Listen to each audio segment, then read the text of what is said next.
याच्या आधीच्या व्हिडिओमध्ये आपण नवऱ्याने केलेला विश्वासघात किंवा नवऱ्याचा अविश्वास हा बघितला.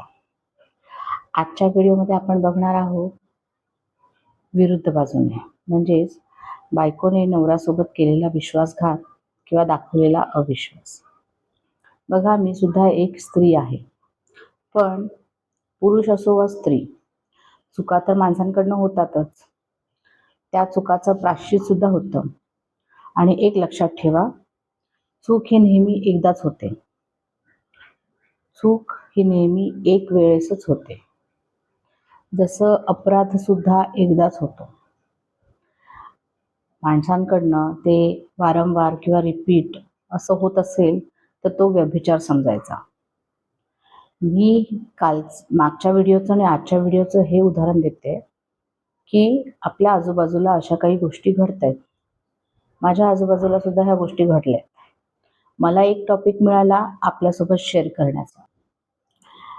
बायकोनं विश्वासघात करणं हे ऐकणं आणि समजणं फार कठीण असतं. मग यावेळी आपल्याला राग, दुःख, अपमान, गोंधळ अशा बऱ्याच भावना येतात. आणि साहजिकच आहे, हे नैसर्गिक आहे, येणारच या भावना. पण यातनं बाहेर कसं पडायचं हे आपण एक एक पॉईंटने किंवा एक एक क्रमांकाचं आपण बघूया की यातनं बाहेर कसं आपल्याला पटकन पडता येईल ते. चला तर मग बघा, काही महत्त्वाच्या गोष्टींमध्ये शांतपणे निर्णय घ्या.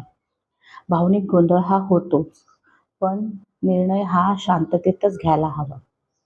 सगळ्यात पहिल्यांदा, सगळ्यात एक नंबर, तुम्ही स्वतःला दोष देऊ नका.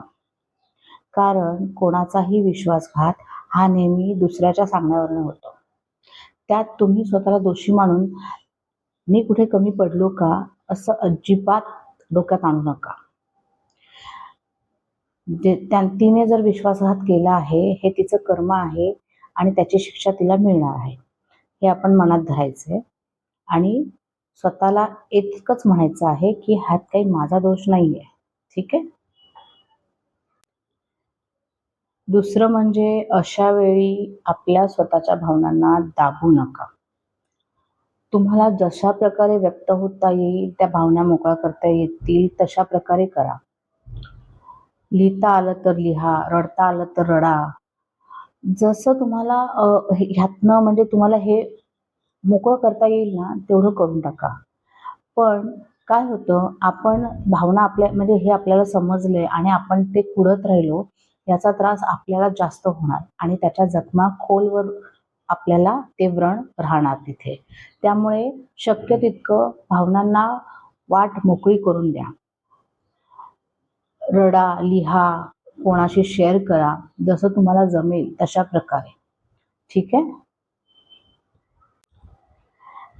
तिसरं म्हणजे महत्त्वाचं, सत्य काय आहे ते पहिल्यांदा स्पष्ट करा. उगाच शंका, संशय याचं त्याचं ऐकून किंवा मनाचेच खेळ बांधून या निर्णयावर पोचू नका. सत्यता काय आहे ती पडताळून बघा. मी आधीच्या बायकोच्या ह्याच्याविषयी पण मी सांगितलं होतं की सत्य हे महत्त्वाचं आहे. त्यामुळे नेहमी पहिल्यांदा सत्यता काय आहे ती पडताळून घ्या आणि मगच ठरवा हे खरं आहे की खोटं आहे. आणि मग स्थिर होऊन तुम्ही त्यातनं कसं बाहेर पडू शकता ते बघा. सगळ्यात पहिलं तर मी तुम्हाला सांगितलं, स्वतःला दोष देऊ नका. स्वतःच्या भावना दाबून ठेवू नका. ज्यावेळी समजलं असेल त्यावेळी राग येतो, सगळं होतं, मान्य आहे मला. रडायला आलं तर रडून घ्या, लिहायला आलं तर लिहून टाका, शांत बसता आलं तर शांत बसा. ठीक आहे. पण सत्य काय आहे ते पहिल्यांदा तपासून बघा. ठीक आहे. पुढचं चौथं असं आहे की तुमच्या मर्यादा स्पष्ट करा. ठरवा काय आहेत ते.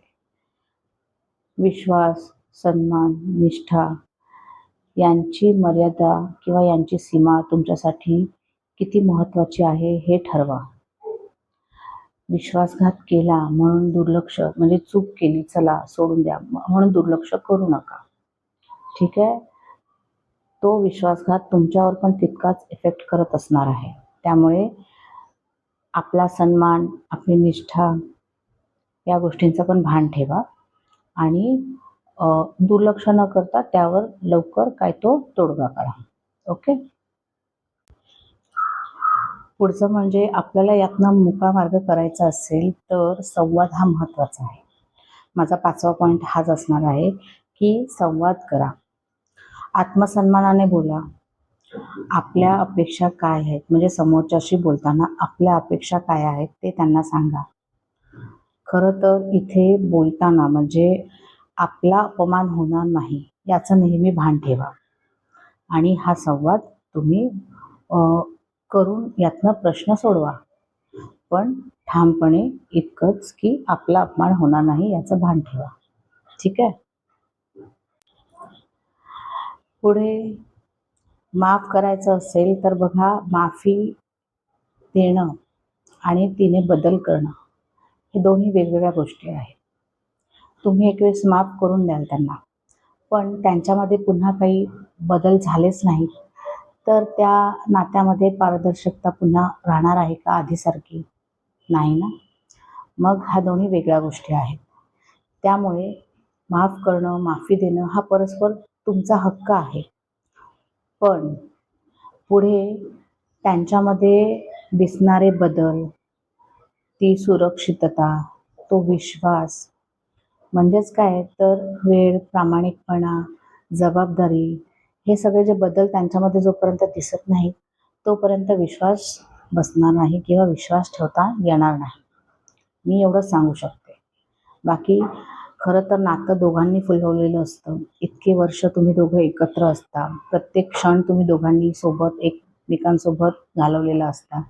त्यामुळे तुम्हाला जास्त त्यामध्ये काय भावना त्या जास्त तुम्ही फील करू शकता.